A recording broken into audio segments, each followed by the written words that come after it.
61 হিজরি সনে কারবালার ময়দানে যে ইমাম হুসাইন এবং এজিদ বাহিনীর সাথে যুদ্ধ হয়েছিল, সেই যুদ্ধের মর্মকথা এবং হক বাতিলের চিরন্তন দ্বন্দ্ব কিয়ামত পর্যন্ত থাকবে। এই বিষয়ে আল্লাহ আমাকে কথা বলার জন্য, সবাইকে শুনে আমাকে আপনাকে সবাইকে আমল করার জন্য তৌফিক দান করুক। সকলে বলুন আমিন। আল্লাহ সুবহানাহু ওয়া তাআলা সূরা বনী ইসরাঈলের 81 নং আয়াতে ইরশাদ করেন। আমরা হয়তো অনেকে এই আয়াত জানি। আল্লাহ তাআলা ইরশাদ করেন, আউযু বিল্লাহি মিনাশ শাইতানির রাজীম, বিসমিল্লাহির রহমানির রহিম। ওয়াকুল জাআল হক ওয়া যাহাকাল বাতিল ইন্নাল বাতিলা কানা যাহুকা। আল্লাহ সুবহানাহু ওয়া তাআলা কুরআনুল কারীমের 6666 আয়াতের মধ্যে যে কথাগুলো অত্যাধিক গুরুত্বপূর্ণ, কিছু কথা আছে আজকের জন্য গুরুত্বপূর্ণ, কালকের জন্য গুরুত্বপূর্ণ নয়। যেমন পত্রিকা, আজকে যদি আমরা পত্রিকা কিনি ওইটার দাম 10 টাকা, কালকে কিনলে 1 কেজি 30 টাকা। একদিনের ব্যবধানে একটা পত্রিকার মূল্য কমে যায়। প্রত্যেক কিছু মূল্যায়ন করার কিছু সময় থাকে। কোরআনুল কারীমের যে আয়াতগুলো আছে এগুলোর মূল্যায়ন কিয়ামত পর্যন্ত থাকবে। এগুলোর মূল্য একদিনও এক মুহূর্তের জন্য কমবে না। এর মধ্য থেকে কিছু আয়াত আছে যেগুলো প্রত্যেক দিন, প্রত্যেক মাস, প্রত্যেক মিনিট, প্রত্যেক সেকেন্ডের জন্য একেবারে এক সমানভাবে অনেক বেশি গুরুত্বপূর্ণ। ওই আয়াতের আগে আল্লাহ তাআলা কুল শব্দটা ব্যবহার করেছেন। কুল মানে আপনি বলুন।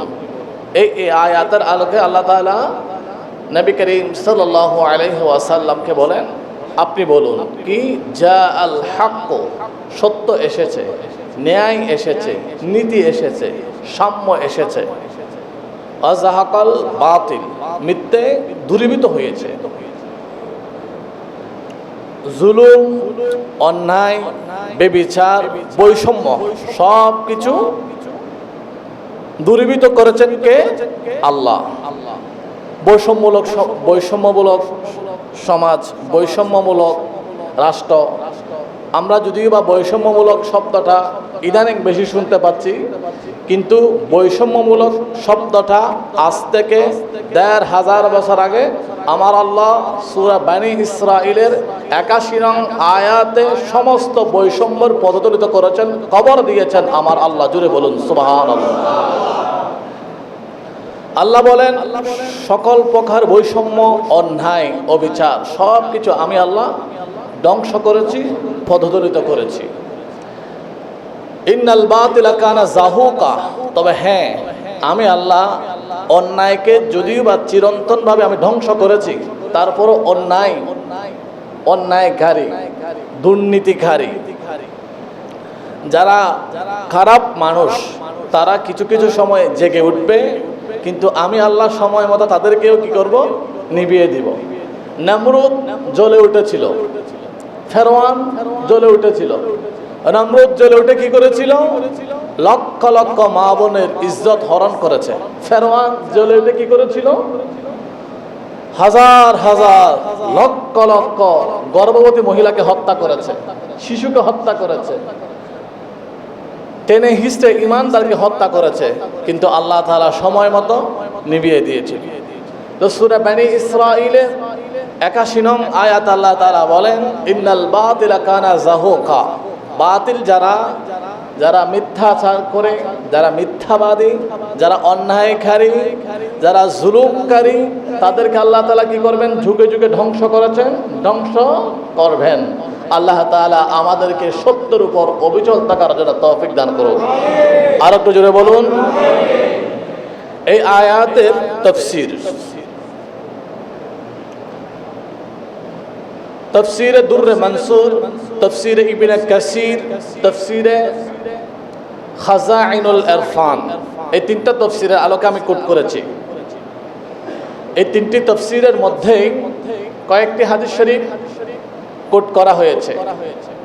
নবী করিম সাল্লাল্লাহু আলাইহি ওয়াসাল্লাম যখন মক্কা বিজয় করলেন, মক্কা বিজয়ের সময় মক্কা শরীফের চতুর্পাশে 360টা মূর্তি ছিল। আল্লাহ সুবহানাহু ওয়া তাআলার পেয়ারা হাবিব এগুলোকে এই আয়াত পড়ে পড়ে কি করেছেন? নেমে দিয়েছেন। এগুলো উপর থেকে নিচে নেমিয়ে দিয়েছিলেন এই আয়াত পড়ে পড়ে। একটা তাফসীর। আরেক তাফসীর হচ্ছে নবী করিম সাল্লাল্লাহু আলাইহি ওয়াসাল্লাম যখন মক্কাতুল মুকাররমা থেকে মদিনাতুল মুনাওয়ারা হিজরত করলেন, তখন এই আয়াত পড়ে পড়ে আল্লাহর হাবিব মদিনাতুল মুনাওয়ারার মধ্যে প্রবেশ করেছেন। জোরে বলি সুবহানাল্লাহ। তাহলে এই আয়াতের আলোকে অন্যায় কি, ন্যায় কি, জুলুম কি, মজলুম কি অনেকভাবে বলা যায়।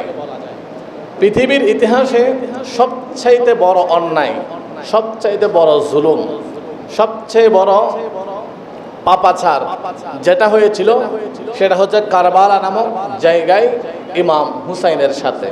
আমরা সেই স্মৃতিচারণ করে কিছু এই ন্যায় নীতির কথা আমরা শুনব। হযরত ইমাম হুসাইন রাদিয়াল্লাহু তাআলা আনহুর বাবা ছিল হযরত আলী, মা ছিল ফাতেমা, নানা ছিল নবী করিম সাল্লাল্লাহু আলাইহি ওয়াসাল্লাম। খোলাফায়ে রাশেদার আমল ছিল 30 বছর। আবু বকর সিদ্দিক, ফারুক আজম, উসমান গনি, হযরত আলী ইনাদের খেলাফতের বয়স ছিল কত? 30 বছর পরে খেলাফতের দায়িত্ব পালন করেছিলেন হযরত ইমাম হাসান 6 মাস।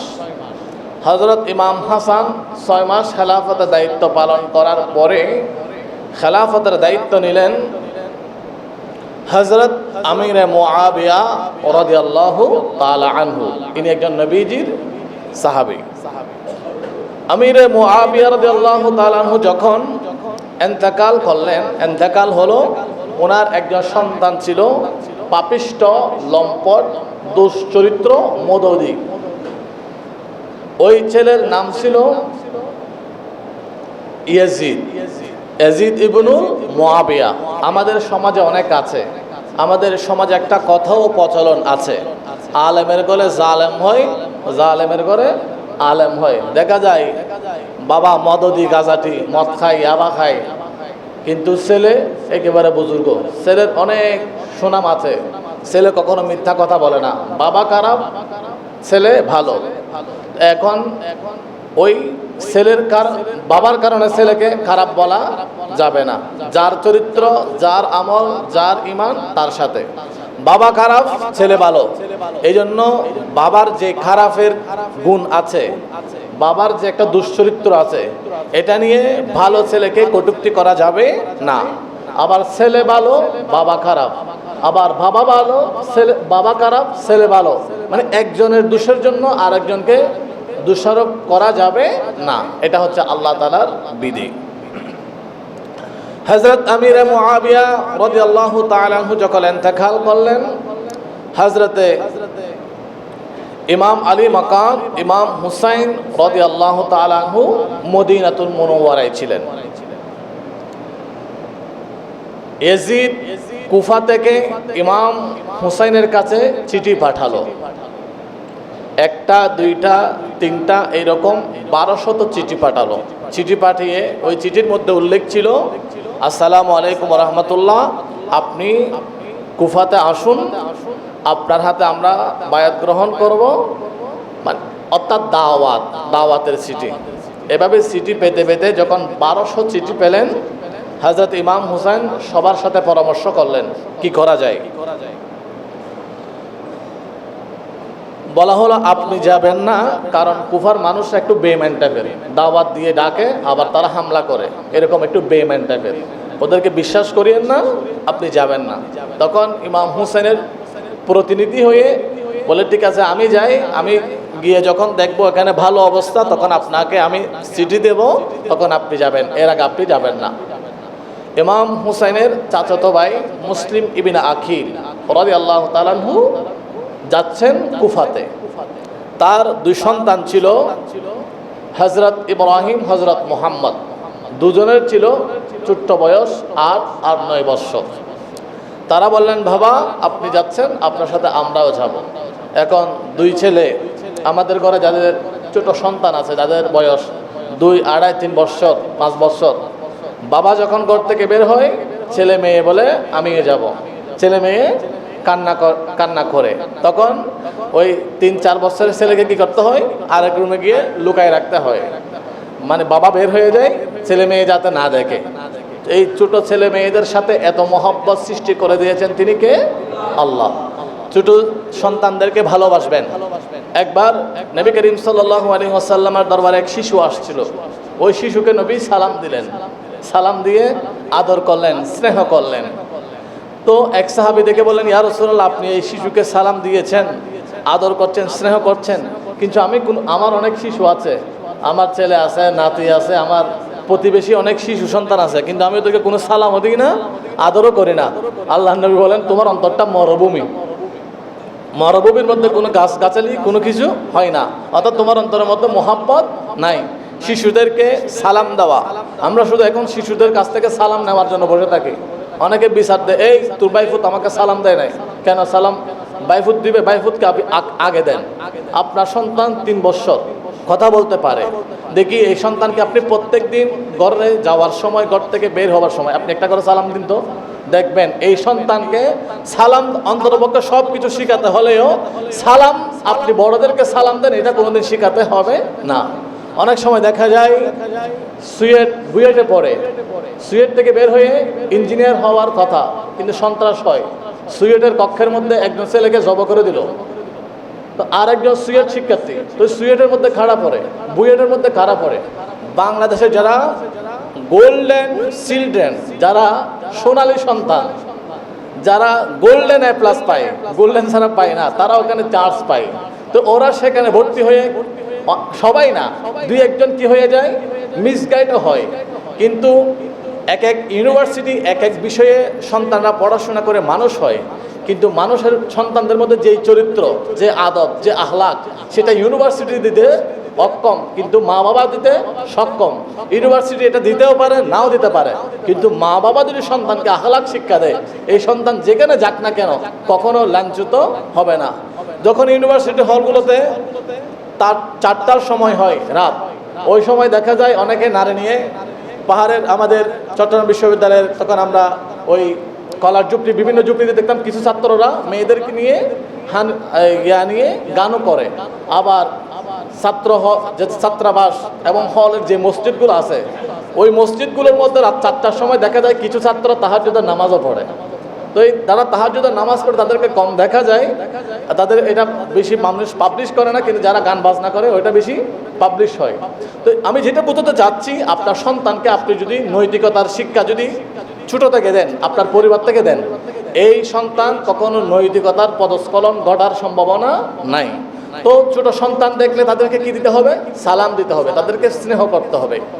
এইরকম নবী করিম সাল্লাল্লাহু আলাইহি ওয়াসাল্লাম মাররা আলা গিলমানিন ফাসাল্লামা আলাইহিম, নবীজি কোন সন্তানের পাশ দিয়ে যখন হেঁটে যেতেন, ওই সন্তানরা নবীকে আগে সালাম দিতে পারতো না, নবীজি আগে ওই সন্তানদেরকে সালাম দিয়ে দিতেন। জোরে বলি সুবহানাল্লাহ। তো ইমাম আলী মাকাম ইমাম হুসাইনের প্রতিনিধি হয়ে যাচ্ছেন কে? হযরত মুসলিম বিন ইবনে আকিল, ওনার সাথে 2 সন্তান গেল। মুসলিম বিন আকিল যেদিন গেলেন, তার সাথে 40,000 মানুষ নামাজ পড়ল। নামাজ একদিন পড়লেন, 2 দিন পড়লেন। এখন মুসলিম বিন আকিল ইমাম হুসাইনকে চিঠি দিলেন, এ ভাই আপনি আসুন, এখানে পরিস্থিতি ভালো, সবাই আপনার হাতে বায়াত গ্রহণ করবে, আপনি আসুন। এই চিঠি যখন দিলেন, ইমাম হুসাইন রওনা হলেন। ইমাম হুসাইন যখন রওনা হলেন, রওনা হওয়ার পরে আর মুসলিম বিন আকিল নামাজ পড়ে, তার পিছনে মানুষ কমতে থাকে, কমতে কমতে কমতে কমতে দেখা যায় আর কেহ নাই। মুসলিম বিন আকিলকে বন্দি করা হলো। বন্দি করে বলা হলো, আপনি এজিদের হাতে বায়াত গ্রহণ করুন, না হয় আপনাকে কতল করা হবে। মুসলিম বিন আকিল বলেন, আমি এখানে আসছি আমার ভাই আওলাদ রসুল ইমাম হুসেনের প্রতিনিধি হয়ে এখন আমাকে বন্দি করছো তোমরা অন্যায়ভাবে। আমাকে তোমরা এজিদের বায়াতের পক্ষে সাক্ষ্য নিতে চাচ্ছ। এজিদ তো লম্পট, দুশ্চরিত্র, মদখুর, জেনাখুর। সে জেনাকে হালাল মনে করে। আমার জানা এটা যদি 100 বার আসে 100 বার যায়, আমি তো কখনো লম্পটকে আমি সত্য বলে আমি সংজ্ঞায়িত সত্যায়িত করতে পারবো না। এটা অনেক কথা। তখন ওই মুসলিম বিন আকিলকে ছাদের উপর তুলে এভাবে শুট করা হলো, তীর নিক্ষেপ করা হলো। তীর নিক্ষেপ করে ছাদের উপর মেরে মুসলিম বিন আকিলকে ফেলে দেওয়া হলো। ইমাম মুসলিমের 2 যে সন্তান ছিল, এই সন্তানগুলোকে বন্দি করা হলো জিয়ালখানার মধ্যে। তখন ওই জিয়ালখানার এই মধ্যে তত্ত্বাবধায়ক ছিল, কারা তত্ত্বাবধায়ক ছিল হযরত মাশকুর রাদিয়াল্লাহু তাআলা আনহু। জালেমের অধীনে অনেকে চাকরি করলেও কিন্তু অন্তরের মধ্যে ন্যায়টা সবসময় তারা কি করে, ফুটিয়ে তুলে তাদের চরিত্রের মাধ্যমে। মশকুর বলে আমি জালেমের অধীনে চাকরি করি, কিন্তু আমার অন্তরের মধ্যে আওলাদ রসুলের কি আছে, মহব্বত আছে।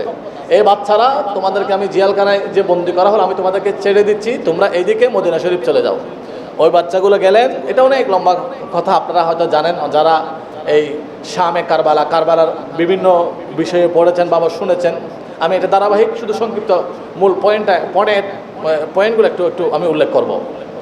তখন এই 2 সন্তানকে একজন মহিষী নারী পেলেন, যিনি দাসী ছিল। ওই দাসী পেয়ে ওই সন্তানগুলোকে স্নেহ করলেন, মমতা করলেন। তারপর বাসায় নিয়ে আসলেন। বাসায় এসে বললেন আমি সব 2 সন্তানকে পেয়েছি। বলে বাবা তোমরা কারা? বলে আমরা আওলাদ রসুল, আমরা মুসলিম বিন আকিলের সন্তান। আমরা এখানে আসছি বাবার সাথে, আমাদের বাবাকে হত্যা করা হয়েছে, এখন আমাদেরকে হত্যা করার জন্য তালাশ করছে, আমরা মদিনা শরীফ যাচ্ছি, পথ হারিয়ে ফেললাম। তখন ওই মহিলা ওনাদেরকে স্নেহ করে ওই গুম পাড়ালেন। ওই মহিলার স্বামী ছিল বড় লম্পট, তার নাম ছিল হারেস। সে রাতে ঘরে আসলেন। ঘরে আসার পরে এই ঘুমিয়েছেন।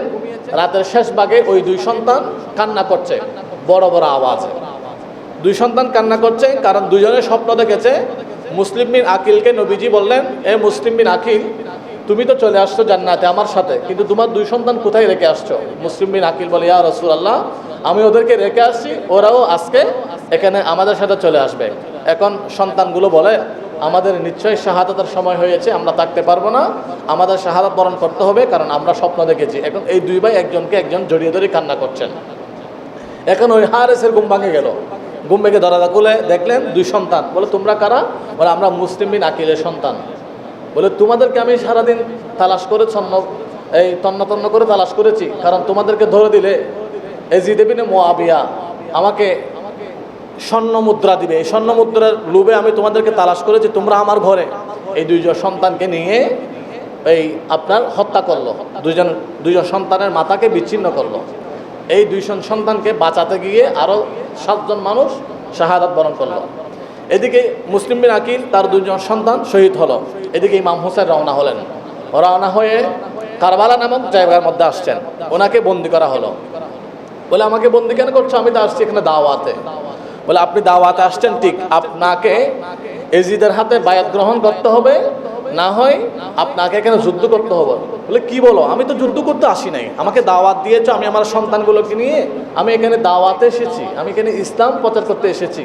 এটা আল্লামা ডক্টর ইকবাল খুবই চমৎকার করে বলেছেন, মুঝে কুফাওয়ালো মুসাফির না সমঝো, কুফাবাসী, আমি এমনে আসিনি, আমাকে দাওয়াত দিয়ে আনা হয়েছে। তো ইমাম হুসেনকে বন্দি করা হলো।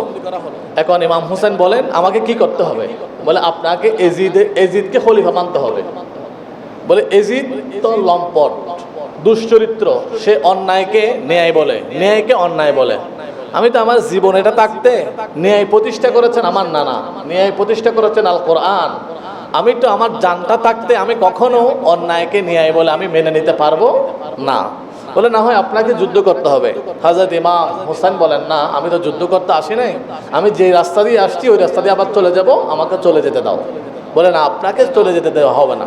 বলে তাহলে আমাকে নির্জন কোনো জায়গায় গিয়ে বসবাস করতে দাও, আমি নির্জন কোনো জায়গায় গিয়ে বসবাস করব। বলে না, আপনাকে এটাও করতে দেওয়া হবে না, আপনি এখান থেকে যেতে পারবেন না। বলে আমি জীবনে কারোর সাথে কোনোদিন দেখা করবো না, কথা বলবো না, আমি আমার মতো থাকবো, আমার মতো থাকতে দাও। বলে না, আপনাকে এটাও করতে দেওয়া হবে না। 3টা কথা বলেছিলেন ইমাম হুসাইন রাদিয়াল্লাহু তাআলা আনহু। এখন ইমাম হুসেন কি করলেন, একটা তাঁবু গাড়লেন। তাঁবু গেড়ে ইমাম হুসেনের এখানে পরিবারের 72 জন সদস্য ছিল, সবাই এভাবে ইমাম হুসেনের সাথে অল্প খাবার ছিল, অল্প পানীয় ছিল, এগুলো শেষ হয়ে গিয়েছে। এখন শেষ হয়ে যাওয়ার পরে খাবারের প্রয়োজন, পানীয় প্রয়োজন, এই খাবার পানীয় সব কিছু বন্ধ করে দিয়েছে। ইমাম হুসাইন এই যে গাছের মধ্যে কোনো কিছু থাকলে এটা আমরা যখন উপবাস থাকে এগুলো পেরে আমরা খাই, কিন্তু ইমাম হুসেনকে এই গাছের ফল এবং নদীর পানি সব কিছু অবরুদ্ধ করা হয়েছে। নবী করিম সাল্লাল্লাহু আলাইহি ওয়াসাল্লাম বলেন, লিকুল্লি হাক্কিন সালাসা, প্রত্যেক বস্তুর উপর তিনটি বস্তুর উপর প্রত্যেক মানুষের অধিকার আছে, প্রত্যেক মানুষের হক আছে তিনটা বস্তুর উপর। একটা হচ্ছে ঘাস, মাটির উপর যে ঘাসগুলো ওঠে, যেই ফলগুলো এমনি জন্মে মালিক আলাদিন ছাড়া যে ঘাসগুলো জন্মে, এই ঘাসের উপর সবার অধিকার। আল মাউ, পানি, এই পানির উপর সবার অধিকার আছে। এই পানি ইচ্ছা করে কেউ কাকে না দিতে পারবে না। পানির উপর বৃষ্টির পানি, এখানে সবার অধিকার আছে। তারপর কেউ যদি পানি খেতে চায়, যত বড় অপরাধী হোক না কেন, তাকে পানি দিতে হবে। এই পানির উপর সবার কি আছে, অধিকার আছে। একজন পাপিষ্ট মহিলা মারা গেল, মারা যাওয়ার পরে জান্নাতের ফেরেশতারা আসলো জান্নাতে নিয়ে যাওয়ার জন্য, আর জাহান্নামের ফেরেশতারা আসলো জাহান্নামে নিয়ে যাওয়ার জন্য। এখন জাহান্নামের ফেরেশতারা এসে বলেন, আমরা জাহান্নামে নিয়ে যাচ্ছি। জান্নাতের ফেরেশতা, তোমরা কেন আসছো? বলেন, আমরা এই পাপিষ্ট মহিলাকে জান্নাতে নিয়ে যাব। এখন দুই ফেরেশতার একটা তর্ক বিতর্ক, আল্লাহর কাছে গেলেন। আল্লাহর কাছে গিয়ে বলেন, আল্লাহ, আমরা জাহান্নামের ফেরেশতা, কোনো জাহান্নামী ব্যক্তি মারা গেলে আমরা তাকে জাহান্নামে নিয়ে যাই, কিন্তু এই মহিলাটা সারা জীবন পাপিষ্ট করেছে, জীবনে সওয়াব কি জিনিস করে নাই। এই পাপিষ্ট মহিলাকে আমরা জাহান্নামে নিয়ে যাব, এটাই স্বাভাবিক, এই জন্য আমরা গিয়েছি জাহান্নামে নিয়ে যাওয়ার জন্য। কিন্তু জান্নাতের ফেরেশতারা গিয়ে প্রতিবন্ধকতা সৃষ্টি করলো, আমাকে জাহান্নামে নিয়ে যেতে দিচ্ছে না। তখন এই জান্নাতের ফেরেশতাদেরকে আল্লাহ জিজ্ঞেস করলেন, এই তোমরা কেন গিয়েছো, এই মহিলাকে জান্নাতে কেন নিয়ে যাচ্ছ? বুখারী শরীফের হাদিস। জান্নাতের ফেরেশতারা বলেন, আয় বার ইলাহি, এই মহিলা অনেক জেনা করেছে, বেবিচার করেছে, পাপিষ্ট ছিল, কিন্তু একদিন এক কুকুর তৃষ্ণার্ত ছিল, তৃষ্ণার্তের কারণে কুকুর জিহ্বা বের করে দিল। জিহ্বা বের করে দেওয়ার পরে এই কুকুরকে কেউ পানি দেয় নাই, কিন্তু এই মহিলাটা জেনা করে যাচ্ছিলেন, যাওয়ার সময় এই কুকুরটা মহিলার চোখে পড়ল। চোখে পড়ার পরে এই মহিলা কূপের মধ্যে তার উন্না দিয়ে পানি তুলল। পানি তোলার পরে এই কুকুরকে খাওয়ালো। এই কুকুর পানিগুলো পান করে তোমার দরবারে সেজদা করেছে। এই কুকুর চোখের পানি ঝরিয়েছে, এই নারীর জন্য দোয়া করেছে, তোমার আরশ কেঁপে উঠেছে, আমরা দেখেছি। এই জন্য আমরা জানি তুমি হচ্ছে গফফার, তুমি 1000 বছরের পাপীকে মুহূর্তের মধ্যে ক্ষমা করে দিতে পারো। তুমি হচ্ছে গফুর, তুমি হচ্ছে রউফ, তুমি হচ্ছে রহমান, তুমি হচ্ছে রহিম। আমরা জানি তুমি রহিম, তুমি মানুষের প্রতি দয়াদ্র, দয়ালু। এই জন্য আমরা ভাবছি তুমি তাকে মাফ করে দিয়েছো, এই জন্য আমরা তাকে জান্নাতে নিয়ে যাওয়ার জন্য, জান্নাতে সেলিব্রেশন করার জন্য, জান্নাতে স্বাগতম করার জন্য আমরা এই মহিলার রূহকে জান্নাতে নিয়ে যাওয়ার জন্য আসছি। আল্লাহ তাআলা খুশি হয়ে গেলেন, বলে তোমরা তো সত্য বলেছো, ইন্নাল্লাহা কানা গফুরুর রহিমা, ইন্নাল্লাহা তাওয়াবুর রহিম। আমি আল্লাহ তো ক্ষমাশীল, আমি আল্লাহ তো তওবা, আমি তওবা কবুলকারী, আমি আল্লাহ তো বান্দাকে সবচাইতে বেশি দয়াকারী। ঠিক আছে, এই মহিয়সী নারীকে আমি মাফ করে দিলাম, তোমরা জান্নাতে নিয়ে যাও। এই জন্য ছোট্ট আমলকে কখনো অবজ্ঞা করা যাবে না। বন্ধু হোক শত্রু হোক, মৃত্যুর সময় যদি পানি চায় তাকে কি দিতে হবে? পানি দিতে হবে। আমরা জানি হযরত খাজা গরিব নওয়াজ, উনি যখন এই হিন্দুস্তানের মধ্যে আসলেন, পৃথ্বীরাজ ওনাকে খাবার বন্ধ করে দিয়েছেন। খাবার বন্ধ করে দেওয়ার পরে কাজ হয় না। খাজা গরিব নওয়াজ তার ইসলামের আলো জ্বালাচ্ছেন, বাতি জ্বালাচ্ছেন।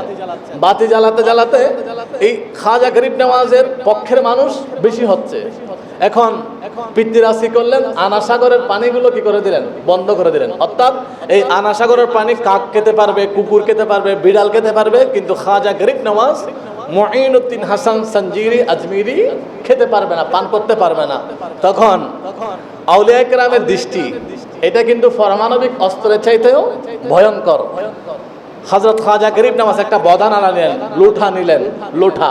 লোঠা নিয়ে এভাবে ইশারা করলেন, সমস্ত আনা সাগরের পানি একটা বদানার মধ্যে নিয়ে নিলেন। জুড়ে বলি সুবহানাল্লাহ। অনেকে আবার আউলিয়া কেরামের কারামতগুলো বিশ্বাস করতে চায় না, তাদের জন্য সূরা নামলের 40, 41, 42 নং আয়াত আছে। তাদের জন্য সূরা আলে ইমরানের প্রায় 60টা আয়াত আছে। হযরত মরিয়ম আলাইহিস সালাম ইনি আল্লাহর বলি, নবী নয়। ইনি একটা মরা গাছের দিকে দৃষ্টি দিলেন, মরা গাছের সাথে দৃষ্টি দেওয়ার সাথে সাথে ওই গাছের মধ্যে ফল দিলেন, ফল পড়লেন, ওই ফলগুলো মরিয়ম আলাইহিস সালাম খেলেন। সূরা আলে ইমরান। সূরা নামলের মধ্যে কি আছে? হযরত আসফ বিন বরখিয়া ইনি একজন আল্লাহর বলি, উনি এভাবে দৃষ্টি দিলেন, দৃষ্টি দিয়ে ইশারা করলেন, সাবা রাজ্য থেকে রানী বিলকিসের বিশাল সিংহাসন হযরত সুলাইমান আলাইহিস সালামের কাছে চলে আসলো 1 সেকেন্ডের আগে। জুড়ে বলি সুবহানাল্লাহ। আউলিয়াগুলো কারামত হাক্কুন, ওলি আল্লাহর কারামত এটা সত্য, এটা মানতে হবে। এখন এই যে মুঈনুদ্দিন চিশতি ইশারা করার সাথে সাথে সমস্ত আনাসাগরের পানি চলে আসলো। আর ইমাম হুসেনের জন্য কুফার যেই নীল নদের পানি এগুলো কি করলেন? বন্ধ করে দিলেন। 3টা নদ আছে যেই নদের পানি জান্নাত থেকে আসে, একটা হচ্ছে জায়গুন, একটা হচ্ছে সাইগুন, আর একটা হচ্ছে নীল নদ। সাল্লাল্লাহু আলাইহি ওয়াসাল্লাম বলে জান্নাত থেকে দুনিয়াতে 3টা নদের পানি আসে, একটা জায়গুন, আর একটা সাইগুন, আর একটা হচ্ছে নীল নদ। সেই জান্নাতের যুবকদের সর্দার হচ্ছে কে? ইমাম হুসাইন। আর তার জন্য কি করলেন? পানি বন্ধ করে দিলেন। এভাবে উপবাস থাকতে, এখন যুদ্ধ করতে করতে করতে তারপরে ইমাম হুসাইন তো অন্যায়ের কাছে কখনো মাথা নত করবে না, বলে আমি কোরবান হব, আমার সমস্ত কিছু কোরবান হবে, কিন্তু আমি অন্যায়ের কাছে কি করব না? মাথা নত করব না। এইভাবে ইমাম আলী মাকাম ইমাম হুসাইন রাদিয়াল্লাহু তাআলা আনহু সমস্ত সপরিবারে শাহাদাত বরণ করলেন, একমাত্র জয়নাল আবদিন ছাড়া। ইমাম হুসাইনের ওই বেটাটা জ্বর ছিল, অসুস্থ ছিল, এই জন্য উনি কি করতে পারে নাই, ওখানে গিয়ে তাদের সাথে মোকাবেলা করতে পারে নাই। ইমাম হুসাইন রাদিয়াল্লাহু তাআলা আনহুর ওই যে কাফেলার মহিলা এবং জয়নাল আবদিন রওনা হলেন। ইমাম আলী মাকাম, এগুলো তো কারবালার ঘটনা আপনারা অনেক শুনেছেন। এটা অনেক, আমি আপনাদের মনে করুন একজনের স্ত্রী আইসিইউর মধ্যে আছে, আইসিইউর মধ্যে আপনার আইসিইউর সামনে আপনাকে একদিন থাকতে হয়েছে। এখন এই রাতের গল্প যদি আপনাকে বলতে বলা হয়, আপনি কয়দিন বলতে পারবেন? 1 বছর বললেও এই গল্প শেষ হবে না। কারণ আইসিইউর সামনে কেউ যদি অপেক্ষা করে, তার জন্য 1 সেকেন্ডের 1 দিনের চাইতে বেশি, 1 মাসের চাইতে বেশি। তো এই কারবালার মুহূর্তের ঘটনাগুলো যদিও বা 1 মাসের, কিন্তু এগুলোর এত পরিধি, এত বিস্তৃত, এখানের মধ্যে এত তথ্য উপাত্ত, এত শিক্ষা আছে, এগুলো সংক্ষিপ্ত সময়ে বলা এটা কারোর জন্য অসম্ভব, বিশেষ করে আমার জন্য তো একেবারে অসম্ভব অল্প সময়ে। তারপর আমি মূল পয়েন্টটা করছি। কেন ইমাম হুসাইন ওখানে তাদের সাথে এই হাত মিলাই নাই? কারণ সে ছিল জালেম আর ইমাম হুসাইন ছিল মজলুম। সে ছিল মদদি, ইমাম হুসাইন মদকে হারাম মনে করে। সে জেনা করতো, ইমাম হুসাইন জেনাকে কি মনে করতো? হারাম মনে করতো। এই জন্য আমাদের জীবনে সুসময় আসবে, দুঃসময় আসবে, কখনো আমরা অন্যায়ের কাছে মাথা নত করব না। অন্যায়ের কাছে যদি মাথা নত না করি, তাহলে আল্লাহ তাআলা হকের মধ্যে থাকেন, হকপন্থীদেরকে আল্লাহ তাআলা কি করেন? হেফাজত করেন। এই জন্য আমাদেরকে কার কাছে সাহায্য চাইতে হবে? আল্লাহর কাছে। আল্লাহ বলেন ওয়াইদা স্তাআনতা ফাস্তাইন বিল্লাহ। তোমাকে জুলুম করছে, তুমি এখানে ঘাবড়ে যাবে না, আমার কাছে সাহায্য চাও, দেখবা সমস্ত জালেমকে আমি আল্লাহ ধ্বংস করে তোমাকে একজনকে আমি বিজয়ী বানিয়ে দেব। আপনার পক্ষের মানুষ কয়জন আছে এটা দেখার বিষয় নয়, আপনি হকের উপর আছেন কিনা এটা দেখার বিষয়। আপনি কত টাকার মালিক এটা দেখার বিষয় নয়, আপনার যে টাকাগুলো আছে এগুলো হক কিনা এটা দেখার বিষয়। আপনার অস্ত্র কয়টা আছে আপনি বললে আপনার ডাক দেওয়ার সাথে সাথে মানুষ কয়জন চলে আসে এটা বড় বিষয় নয়। আপনি যে ঘরে ঘুমাচ্ছেন এটা কি হক? এটা কি আপনার সত্যিকার হকের ইনকামের জায়গা? এটা কি সত্যিকার আপনার নাকি দখল করা, জুলুম করা জায়গা? তখন আপনি নিজেকে নিজে প্রশ্ন করবেন।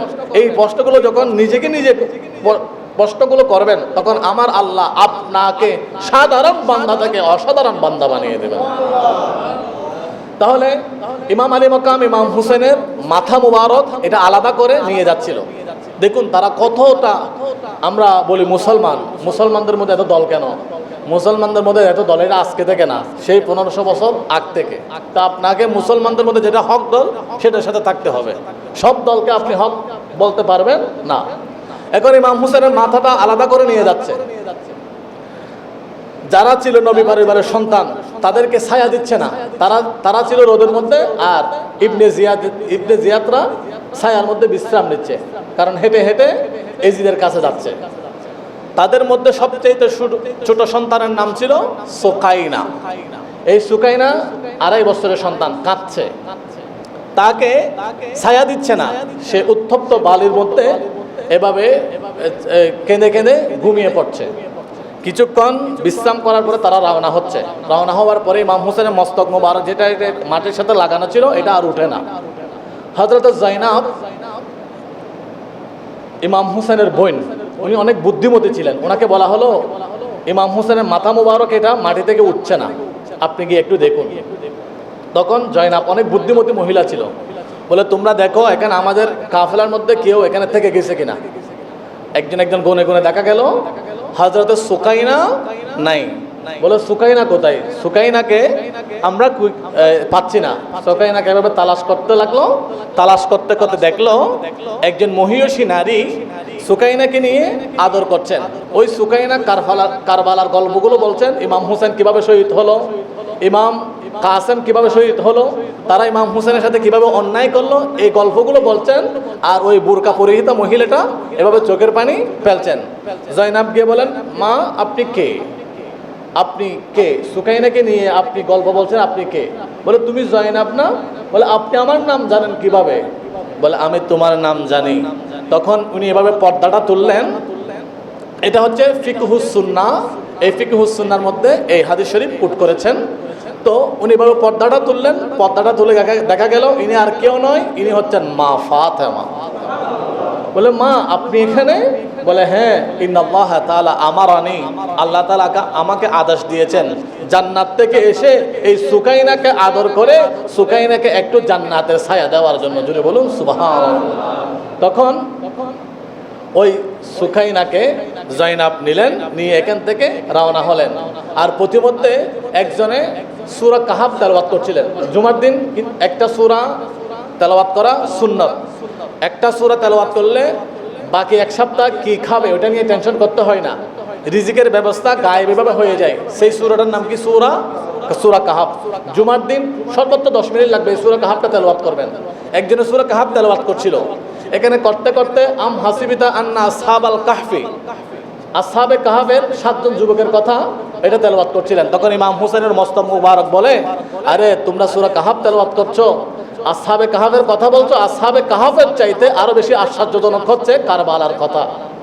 তাহলে ইমাম হুসেনের মস্তক মুবারক এটা পথের মধ্যে কি বলছেন? কথা বলছেন। এটা তো আল্লাহ কোরআনে বলেছেন, ওয়ালা তাকুলু লিমান ইউক্তালু ফি সাবিলিল্লাহি আমওয়াত, যারা আল্লাহর দ্বীনকে জিন্দা করার জন্য শহীদ হয় তাদেরকে তোমরা কি বলো না? মৃত বলো না। এখন আমরা জানলাম কারবালার সংক্ষিপ্ত, একেবারে অতি সংক্ষিপ্ত প্রেক্ষাপট। এই যিনি ঘটালেন কারবালার ঘটনা, ইনি হচ্ছেন ইয়াজিদ। এই ইয়াজিদ বড় পাপিষ্ট দুশ্চরিত্র। নবী করিম সাল্লাল্লাহু আলাইহি ওয়াসাল্লাম তিরমিজি শরীফের 2154 নং হাদিসের মধ্যে বলেন, সিত্তাতুন লাআনতুহুম, 6 ক্যাটাগরির মানুষের জন্য আল্লাহর লানত। 6 ক্যাটাগরির মানুষকে আল্লাহ কি দেয়? লানত দেয়। ওয়ালাআনাহুমুল্লাহ, আল্লাহ লানত দেয়। ও কুল্লু নবিয়্যিন, প্রত্যেক নবী রাসূল 6 ক্যাটাগরির মানুষকে কি দেয়? লানত দেয়। এক নাম্বার হচ্ছে আজকান আযাইদু ফি কিতাবিল্লাহ, যারা আল্লাহর কিতাব নিয়ে মন গড়া কথা বলে, যারা আল্লাহর কিতাব নিয়ে খেলাধুলা করে। আল্লাহর কিতাব বলেছে মদ হারাম, কিন্তু ওই মানুষ বলে কোরআন নিয়ে বলে মদ হালাল। আল্লাহর কোরআন বলেছে জিনা ব্যভিচার হারাম, ওই মানুষ বলে এই জিনা ব্যভিচার হালাল। এই যে কিতাব নিয়ে আমাদের এখানে কিন্তু দুঃখের বিষয়, আমাদের বাংলাদেশে অনেক মুফাসসির আছে, ওরা এই তাফসীর করার সময় বলে কুমিল্লা কোরআন শরীফ আছে। জোরে বলুন তো একবার নাউযুবিল্লাহ। কোরআনের তাফসীর জানা করার জন্য 20 ক্যাটাগরির ইলম লাগবে। এক নম্বর হচ্ছে ইলমুল লুগাত। ইলমুল লুগাত মানে শব্দ। বক্তা তাফসীর করছেন কুমিল্লা, আল্লাহ কুমিল্লার কথা কোরআন শরীফে আছে। কুমিল্লার মানুষ 1 নম্বরে জান্নাতে যাবে, কুষ্টিয়ার মানুষ 2 নম্বরে যাবে। এইরকম পাপিষ্ট সেই এজিদের পেপার তারা তাফসীর করে কোরআন শরীফের মধ্যে কি আছে কুমিল লাইলা, অথচ কুমিল লাইলা এটা শব্দ হচ্ছে কুম, এটা আমরের সিগা। কুম মানে আপনি জাগ্রত হন, লাইলা মানে রাতের মধ্যে, কুমিল লাইলা মানে আপনি রাতের মধ্যে জাগ্রত হয়ে নামাজ পড়ুন। আর মুফাসসির তাফসীর করছে কুমিল লাইলা মানে কুমিল্লার কথা। আরেকবার বলুন তো নাউজুবিল্লাহ। তাহলে এই যে কোরআন নিয়ে সবচাইতে বেশি উল্টাপাল্টা মন্তব্য করেছে কে? এজিদ। এরপরে ওয়াল মুকাজ্জিবু বিকদরিল্লাহ, যারা কথায় কথায় মিথ্যাচার করে। এজিদ কথায় কথায় মিথ্যাচার করত, এজিদ কথায় কথায় মিথ্যাচার করত। যারা কথায় কথায় মিথ্যাচার করে তাদের জন্য আল্লাহ লানত। তারা যত কৌশলী হোক না কেন, যত কৌশলী হয়ে তারা আগাতে চাক না কেন, আল্লাহ তাআলা তাদেরকে সেই আগানোর পথটা রুদ্ধ করে দিবেন, বন্ধ করে দিবেন। এরপরে হচ্ছে ওয়াল মুসাল্লাতু বিল জাবারুত ইউআযযিবু বিযালিক, মানুষকে যারা কষ্ট দেয়, মানুষকে যারা কষ্ট দেওয়ার জন্য কাজ করে তাদের উপর আল্লাহর লানত। এরপর হচ্ছে মান আযাল্লাল্লাহ, যারা মানুষকে অপদস্থ করে, অপমানিত করে, লাঞ্ছনা করে। ওই ইউআযযা মান আযাল্লাহ, যাদেরকে ইজ্জত দিয়েছেন ওই ইজ্জত ওয়ালা বান্দাকে বেইজ্জত যারা করে তাদের জন্য কি অপদস্থ, অপমানিত আল্লাহ তাআলা কি করেছেন? নির্ধারণ করে রেখেছেন। এরপর হচ্ছে মা হারামাল্লাহ, আল্লাহ তাআলা যেটা হারাম করেছেন ওই হারামটাকে হালাল বলে চালিয়ে দিতে চায়। ওয়া তারিকু লিসুন্নতি, নবী করিম সাল্লাল্লাহু আলাইহি ওয়াসাল্লামের সুন্নতকে যারা ছেড়ে দেয় তাদের উপর আল্লাহ তাআলার লানত। আল্লাহ সুবহানাহু ওয়া তাআলা আল্লাহর লানত প্রাপ্ত বান্দাদের থেকে আমাদের হেফাজত করুন। এই জন্য আমরা কথায় কথায় কাউকে কটূক্তি করব না, আঘাত করব না। আমরা সব সময় সুখে দুঃখে, আমরা অভাবে, এই সব সময় আমরা কার উপর ভরসা করব? আল্লাহর উপর, এবং হক কথা বলবো, হকের উপর থাকবো। আমরা কোনো সময় কোনো অবস্থায় মানুষের শরীরে মানুষের জান আমরা নিয়ে এটা চিনিমিনি করে খেলা খেলবো না। মানুষের জান এটা চিনিমিনি খেলা করার জিনিস নয়। নবী করিম, শেষ হাদিস, নবী করিম সাল্লাল্লাহু আলাইহি ওয়াসাল্লাম বলেন লাজা ওয়ালুদ দুনিয়া আহওয়ানু আলাল্লাহ মিন কাতলি রাজুলিন মুসলিমিন। পুরো বিশ্বের মধ্যে কতগুলো বিল্ডিং আছে, এই আবাসিকের মধ্যে কতগুলো বিল্ডিং আছে, এরকম পুরো বিশ্বের মধ্যে বিল্ডিং নাই। এই বিশ্বের সমস্ত বিল্ডিং ধ্বংস করলে যত পাপ, পৃথিবীর সমস্ত দালান কোটা, সমস্ত প্রাসাদ ধ্বংস করলে যত পাপ, তার চাইতে বেশি পাপ হচ্ছে একজন মানুষকে হত্যা করা। এই জন্য আমরা কথায় কথায় মানুষকে আঘাত করে হত্যা করা, এটা আমাদের চরিত্র থেকে কোনো অবস্থায় স্থান দেওয়া যাবে না। এরপর নবী করিম সাল্লাল্লাহু আলাইহি ওয়াসাল্লাম বলেন মান কাতালা নাফসান বিগাইরি নাফসিন আও ফাসাদিন, কেউ যদি একজন মানুষকে হত্যা করে, সেই জন্য পৃথিবীর 700 কোটি 800 কোটি মানুষকে হত্যা করা যে পাপ, একজন মানুষকে হত্যা করা সেই পাপ। কিন্তু সেই পাপ করেছিল কে? এজিদ। আল্লাহ সুবহানাহু ওয়া তাআলা এজিদের চরিত্র আমাদের থেকে, আমাদের সমাজ থেকে, দেশ থেকে আল্লাহ দূর করে দিন।